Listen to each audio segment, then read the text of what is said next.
हाँ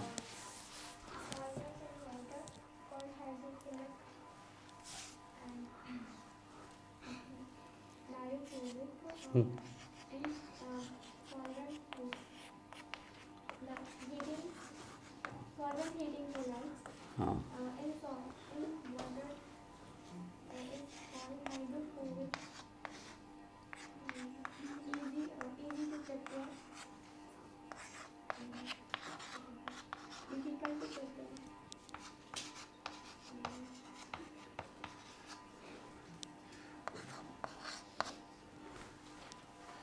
हो गए खिताब याद? नहीं हुए फिर क्या याद? हाँ पहले हेडिंग हेडिंग सुना दो, लैंग्वेज तो बाद में भी याद कर लेना, जल्दी जल्दी सुना दो। हम्म हम्म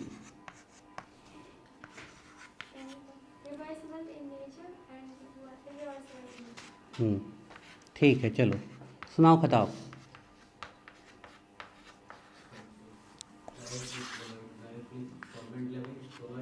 हम्म हम्म हम्म हम्म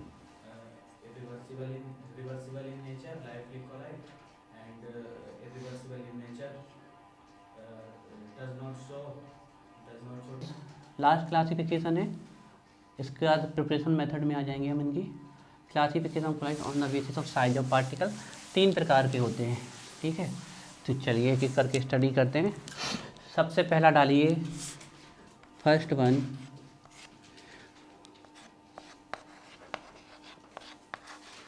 मल्टी मोलिकुलर कोलाइड। देखिए मल्टी मोलिकुलर कोलाइड, मल्टी आपके यहाँ जो नाम चलता है इसका मल्टी मोलिकुलर कोलाइड ही चलता है, तो आपका तो यही नाम याद करना है, लेकिन भविष्य में आपको इस नाम से भी मिल सकता है, माइक्रो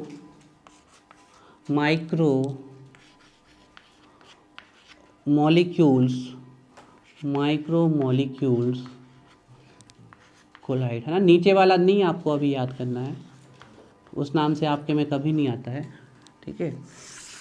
आपके में आएगा, अगर आएगा तो मल्टी मोलिकुलर कोलाइड के नाम से ही आता है, माइक्रो मोलिकुलर कोलाइड्स। बड़ा सिंपल है इनको समझना। देखिए जैसे हमने इस सल्फर का कोलाइड सोल्यूशन बनाया, सल्फर का कोलाइडल सोल्यूशन ऑफ सल्फर हमने बनाया, पर ये कोलाइडल सोल्यूशन नहीं बना। रीजन इनमें जो इनकी जो साइज आ रही थी वो बिलो क्या आ रही थी, 1 नैनोमीटर आ रही थी, है ना। तो फिर क्या हुआ, कुछ समय बाद इस सल्फर के सभी मॉलिक्यूल्स आपस में एग्रीगेट होने लगे और आपस में जोड़कर उन्होंने एक नया पार्टिकल्स बनाया जिसकी साइज जो थी वो किससे ज़्यादा आ गई, 1 नैनोमीटर से। मतलब पहले कोलाइडल रेंज में नहीं थे, कोलाइडल रेंज में कब आए, जब ये आपस में एसोसिएट हो गए, एग्रीगेट।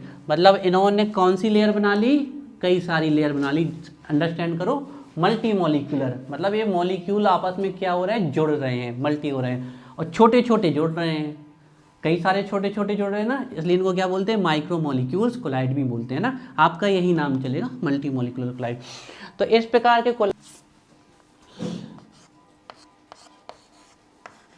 in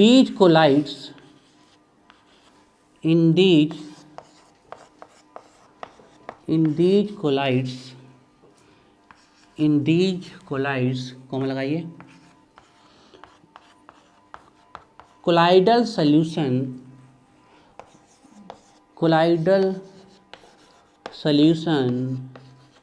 सॉल्व भी लिख सकते हो आप, colloidal solution is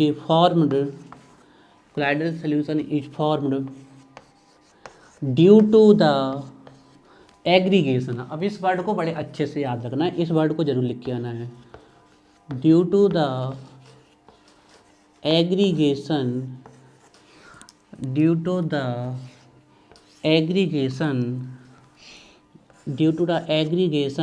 of large number of large number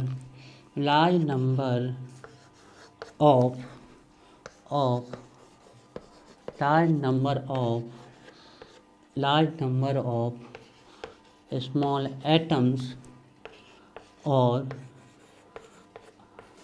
molecules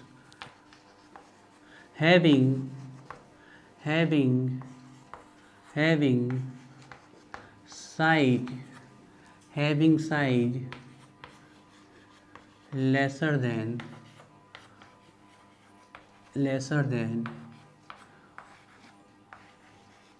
1 nanometre, देखो बिल्कुल सिंपल है। In this colloidal solution is formed by the aggregation due to the aggregation large number of small atoms or molecules having size lesser than or below 1 nanometre. तो आप बाकी कुछ language में है ही नहीं, आपको बस इतना ध्यान रखना कि एग्रीगेट हो जाते हैं कई छोटे छोटे एटम्स और मॉलिक्यूल जिनकी साइज किससे छोटी है 1 नैनोमीटर, और फिर वो किस रेंज में आ जाते हैं कोलाइडल रेंज में, तभी तो कोलाइडल सोल्यूशन बन रहा है। हमने लिखा ना इन दीज कोलाइड्स, इस प्रकार के कोलाइड्स में colloidal solution is form due to the aggregation. कभी by the way aggregation word भूल जाओ तो एसोसिएशन लिख देना, ठीक है। Due to the aggregation of, aggregation का मतलब ऐसे समझ लो आप, जैसे कि हमने पानी में आटा डाला तो आटे के मॉलिक्यूल्स आपस में क्या होने लगते हैं, चिपकने लगते हैं, ऊपर बन जाते हैं ना उनकी गांठ टाइप के ऐसे, तो वो क्या हो रहे हैं आपस में एग्रीगेट हो रहे हैं, आपस में कलेक्ट हो रहे हैं। तो वैसे ही कुछ प्रोसेस इनके साथ होती है।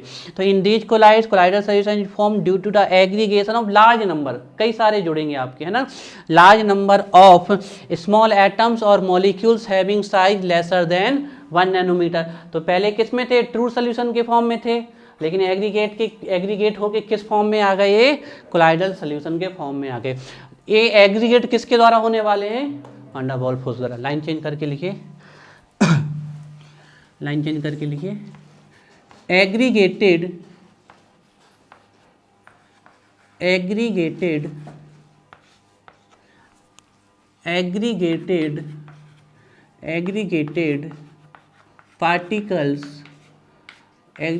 particles are held नहीं लिखना तो ज्वाइन भी लिख सकते हो, ज्वाइंड भी है ना, are held together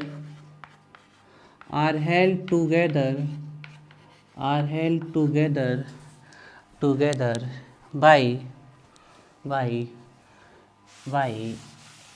weak van der Waals forces, together by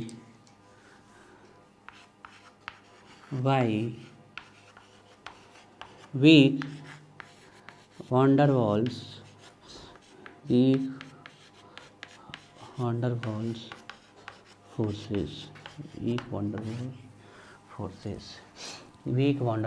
forces, ठीक है। अब थोड़ा सा इनके एग्जाम्पल लिख लेते हैं,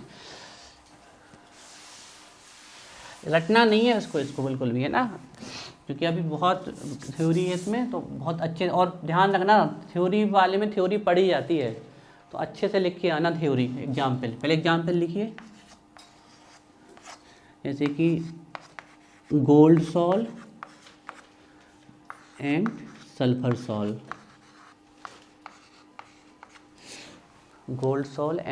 सॉल, इसके एग्जाम्पल हैं, ठीक है। अब हम इनका आपके समझने के लिए एक तो ये बना देते हैं, तो आपको याद रहेगा ये।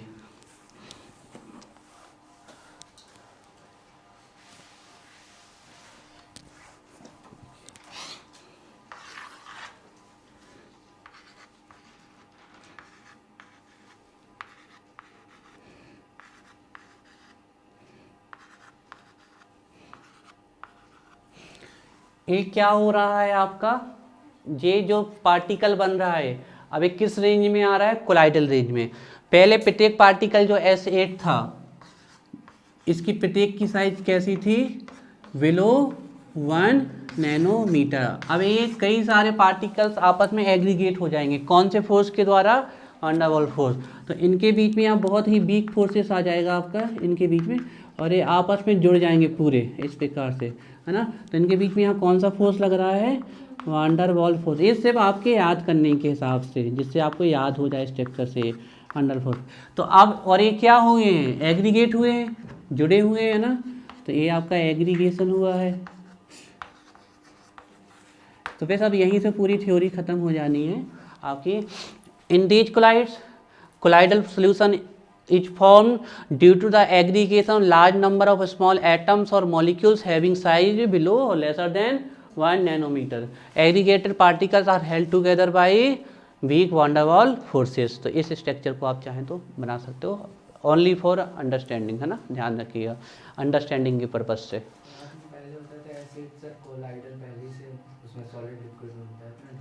कहाँ है कोलाइडल में, हाँ, तो हमने ये थोड़ी कह रहे हैं कि ये कोलाइडल रेंज में है कि नहीं। अगर हमने वहाँ पर ये लिख रहे हैं कि एसिड कोलाइडल फॉर्म, तो इसका मतलब है उसकी वो वहाँ पर किस फॉर्म में आ रहा है, जुड़कर बना रहा है। अब जैसे हम वाटर का फॉर्मूला लिखेंगे तो वाटर के साथ नंबर थोड़ी लिखते हो कि कितने हैं। तो अगर हम सल्फर का कोलाइड लिख रहे हैं तो इसका मतलब ये थोड़ी कि वहाँ 10 सल्फर लिखेंगे, ये 10 सल्फर आके जुड़ रहे हैं, कोलाइड बन रहे हैं, तो वहाँ तो रिप्रेजेंटेशन ऐसे ही लिखा जाएगा ना। वहाँ एग्जाम्पल आपकी बात हम समझ रहे कि वहाँ हमने लिखा था एसेट एग्जाम्पल इसका कोलाइडल सोल, तो वो तो सल्फर का ही सोल है। अब जैसे इसको हम एग्जाम्पल में लिखेंगे तो यहाँ भी तो हमने एसेट सोल ही लिखा, जब लिखेंगे तो सल्फर ही लिखेंगे ना। अब नंबर थोड़ी लिखेंगे उनके कि इतने सारे आपस में जुड़ के हो रहे हैं।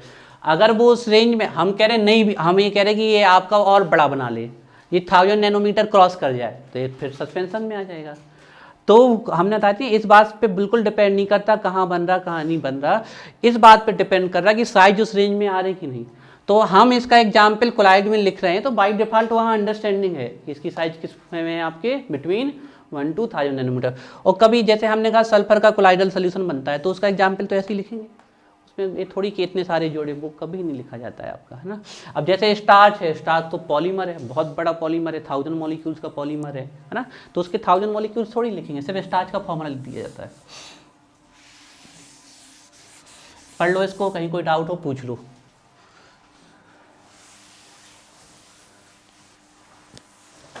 और कभी इसके एग्जाम्पल भूल जाओ तो लायोफोबिक के पूरे एग्जाम्पल लिख देना इसमें, ठीक है ना, ध्यान रखिएगा। लायोफोबिक के पूरे एग्जाम्पल इसमें आ जाते हैं, ध्यान रखिएगा।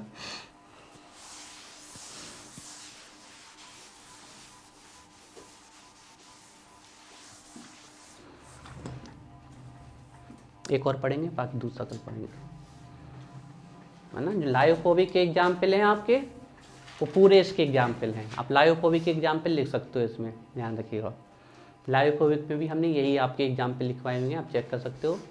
Gold salt, sulphur salt, iodine salt, AS2S3 salt, ferric hydroxide salt, metal salt.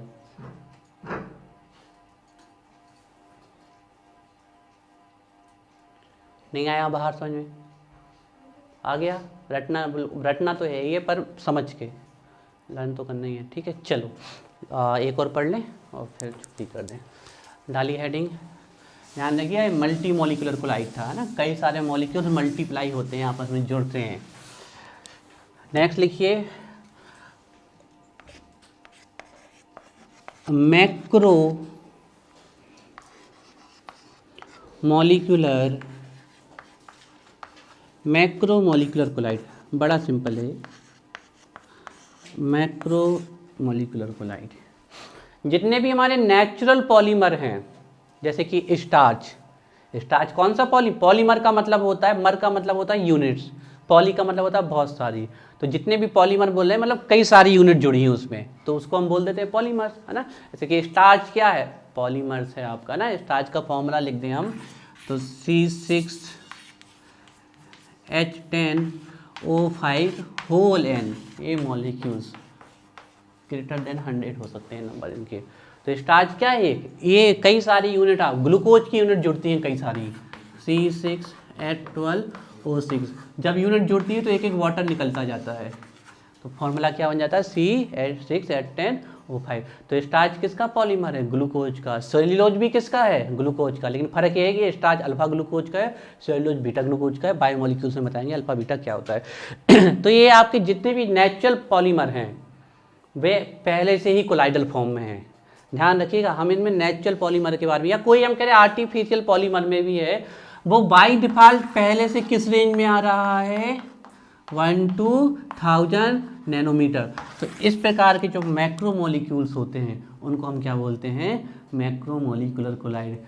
इनको कहीं बनाने की जरूरत नहीं पड़ती है, ऑलरेडी किस में रहते हैं, कोलाइडल रेंज में रहते हैं, कहीं से बनाने नहीं पड़ता। सिर्फ इनका एक क्लासिफिकेशन है कि नेचर में कुछ हमारे कोलाइड हैं जो कि मैक्रोमोलिक्यूल्स हैं, वो ऑलरेडी किस फॉर्म में एग्जिस्ट, किसके फॉर्म आपके बिटवीन उनकी साइज एग्जिस्ट कर रही है, 1 to 1000 नैनोमीटर, तो वो क्या है, आपके कोलाइड है। अब आप एक चीज़ ध्यान रखिएगा, पहले से ये आपके पॉलीमर है ना, 1 to 1000 नैनोमीटर इनकी साइज, तो इनकी साइज 1000 के करीब ज़्यादा जाएगी क्योंकि ये बहुत बड़े मॉलिक्यूल होते हैं। हमने कहा 2 नैनोमीटर वाला भी कोलाइड कहलाएगा और 999 वाला भी कोलाइड कहलाएगा, लेकिन मास किसका ज़्यादा होगा, 999। तो इस प्रकार के, अब हमें कहते हैं कि एक सोल्यूशन में 2 नैनोमीटर के पार्टिकल्स है और एक में है आपके 999 नैनोमीटर के, तो दोनों ही कोलाइडल सोल्यूशन है, लेकिन मास किसका ज़्यादा होगा, 909।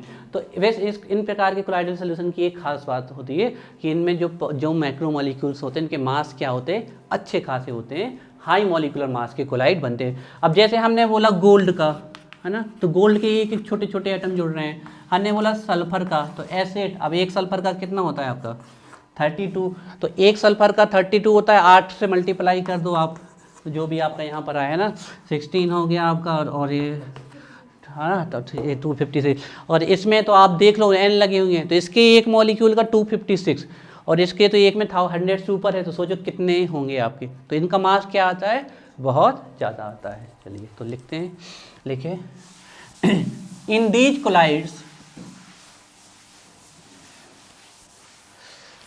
मैक्रोमोलिकुलर कोलाइड सेकेंड टाइप्स का है, इसका सेकेंड है macromolecular collide.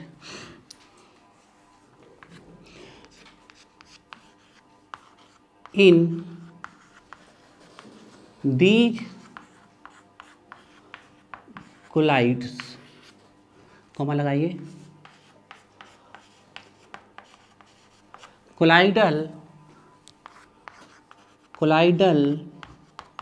particles are macromolecule. Colloidal particles are macromolecules having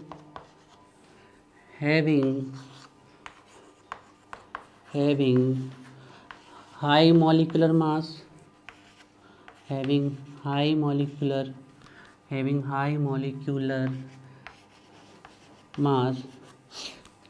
high molecular mass and already in colloidal range, bracket में लिख लेना, between 1 to 1000 nanometre.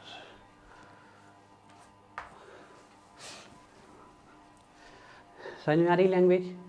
In these colloidal particle पहले से ही क्या है, हमारे मैक्रोमोलिक्यूल्स हैं, तो उनकी जो मास आने वाला है वो कैसा है, हाई, और वह इतने बड़े मैक्रोमोलिक्यूल है कि पहले से ही वो किस रेंज में है, कोलाइडल रेंज में है आपके।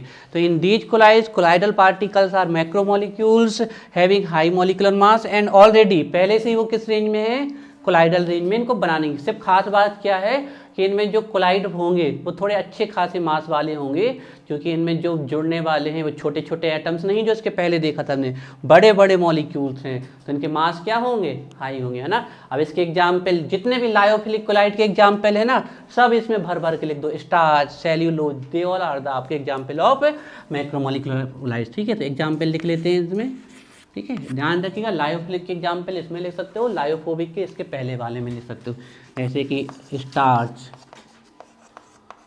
स्टार्च हो गया, स्टार्च सोल्यूशन लिख सकते हो आप, स्टार्च सोल्यूशन या स्टार्च सॉल्व, हम आपको बता चुके हैं तो आप इसमें ना फंसें, जो लिखना चाहें लिख सकते हो, स्टार्च सोल्यूशन लिख दो, स्टार्च सॉल्व लिख दो, कोई दिक्कत नहीं है। Cellulose sol, enzyme, enzyme, protein sol, protein plus water मतलब है ना, protein sol. Protein is also a polymer. किसका पॉलीमर है प्रोटीन? किसका? हमने बताया था एक दिन, यहीं हमने बायोमोलिक्यूल्स थोड़ा सा पढ़ाया था, बताओ। हाँ, एंजाइम आर केमिकली प्रोटीन, वो तो ठीक है। प्रोटीन किसका पॉलीमर है? हमने बड़े अच्छे से लिखवाया था, अल्फा अमीनो एसिड। प्रोटीन किसका पॉलीमर है? अल्फा अमीनो एसिड का, है ना। चलिए ठीक है, जब पढ़ाएंगे तो याद कर लें। Starch sol, cellulose, protein sol, है ना। प्रोटीन प्लस वाटर भी लिख सकते हो, protein plus water sol. Rubber, rubber भी एक पॉलीमर है, लेटेक्स पॉलीमर है रबर। और इसके अलावा आप पॉलीमर ही लिख लो सीधे सीधे, पॉलीमर। तो ये आपके दो हो गए। तीसरा कोलाइड इसका बड़ा है मिसेल, वो कल पढ़ेंगे, वो 2 मिनट में नहीं होने वाला, उसके लिए कम से कम 30 मिनट चाहिए, तो इनको कल पढ़ के आओ, ठीक है। और होमवर्क रोज़ कॉपी में याद करो, 1-2 दिन में जब हमारा मूड सही होगा तो